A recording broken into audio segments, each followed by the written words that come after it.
køre elcykel, det føles lidt ligesom at have medvind, selvom der faktisk er modvind. Så det er en rigtig sjov fornemmelse. Der er god energi i sådan en elcykel. Jeg kan rigtig godt lide at cykle, og jeg kan godt lide at dyrke motion.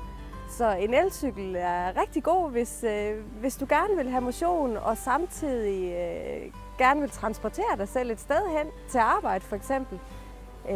Hvis du har en 10-15 kilometer på arbejde, så kan du faktisk bruge elcyklen i stedet for at skulle ud og have en dyr bil nummer 2. Jeg kunne godt finde på at bruge en elcykel på arbejde, fordi her i det blæsende Nordjylland, der kan det godt være lidt svært at trampe i pedalerne, men fordi jeg har elmotoren, som hjælper mig fremad, også selvom der er modvind, så gør det, at jeg kan overskue og komme frem.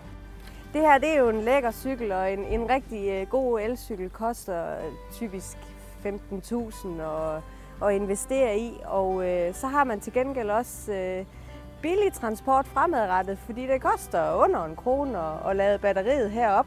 Det er jo rigtig billigt i forhold til en bil for eksempel, som skulle tankes med brændstof.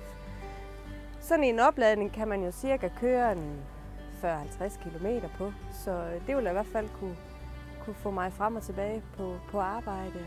Jeg kan rigtig godt lide at få motion. Jeg kan godt lide at være ude i naturen, samtidig med at transportere mig selv et sted hen. Og så kan jeg godt lide at gøre noget for naturen på samme tid, altså ved at reducere CO2. Og så kan jeg da også godt lide at gøre noget godt for min private økonomi.